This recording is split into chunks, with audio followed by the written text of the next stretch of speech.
Seal মারলেও শেষ। 2018 নির্বাচন 14 পর থেকে বলতে থাকলো আপনারা ট্রেন ফেল করেছেন, আপনারা অপেক্ষা করেন 18 নির্বাচনের জন্য। আমরা অপেক্ষা করলাম। শেখ হাসিনা বলল আপনারা আমার প্রতি বিশ্বাস রাখেন, আমি একটি সুষ্ঠু নির্বাচন দিব। গণভবনে ডেকে নিয়ে গেল, সেখানে বিএনপি নেতৃবৃন্দ গিয়েছিলেন। ওনার এই কথায় আস্থা রেখে বিএনপি 18 নির্বাচনে গেল। 18 নির্বাচনে বিএনপি মনোনয়ন পত্র জমা দিল। আমরা কি দেখলাম? সারা বাংলাদেশে কোথাও একটি প্রার্থী ঘর থেকে বের হতে পারলো না। মির্জা ফখরুলের মেয়েকে রাস্তায় ধরে পিটালো। এমনকি কোথাও বাকি নাই আমাদের এমপি সাহেবকে হেতিমটির মতো জায়গায়, আমাদের বাগবের মতো জায়গায় রামদা দিয়ে কুপাতে গেল।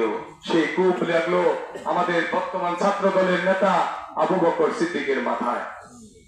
আল্লাহ তাকে হেফাজত করেছেন, ভালো করেছেন। সে বাঁচার কথা ছিল না, হায়াত আছে, আল্লাহ রহমত করেছেন।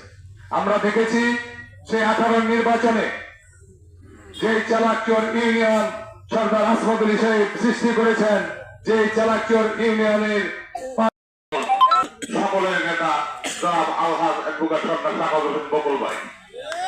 প্রিয়বৃন্দ, আমরা যারা পার্শ্ববর্তী ইউনিয়ন আছি, আমরা অনেকগুলো কারণেই এই চালাকচোর ইউনিয়ন আমরা একটা আশা ভরসার স্থান ও নিরাপদ আশ্রয়স্থল মনে করি বিভিন্ন সময় বিভিন্ন কারণে।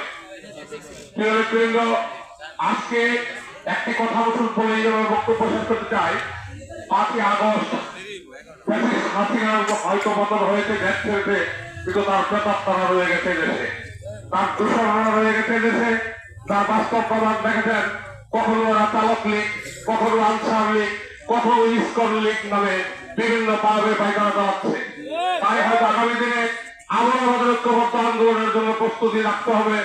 আমরা পাশাপাশি সকল ইউনিয়নের, যেহেতু আমরা এক দল করি, এক নেতার অনুসারী, সেই হিসাবে আমাদের এই ইউনিয়ন আর ওই ইউনিয়ন বলতে কোনো কথা নয়। আমাদের মনোবলের সকল বিএনপির মানুষ একই পরিবারের মনে করে ঐক্যবদ্ধ থেকে আগামী দিনে দূষণদেরকে দেশ থেকে বিদায় করতে পারলেই আমাদের একটা নিরাপদ স্থান হবে এবং আমাদের নেতা সরকার সাকাত হোসেন বকুল ভাই আবারও এমপি হবে। আপনারা সবাই ভোটে জয়যুক্ত করবেন।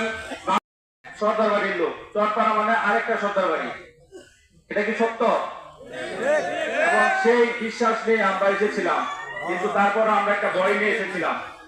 ইনশাআল্লাহ আমরা এই পেশি স্বৈরাচার শেখ হাসিনাকে এই দেশ থেকে বিদায় করতে পারছি না। যে আজকে আমি আসছি শুধু শুনছি একটা সভা হবে, চলে আসছি। এখানে যে আমাদের বড় ভাই আছেন এই ডাক্তার কবির, আমাদের খিচিপুর ইউনিয়ন বিএনপির সভাপতি, সাধারণ সম্পাদক,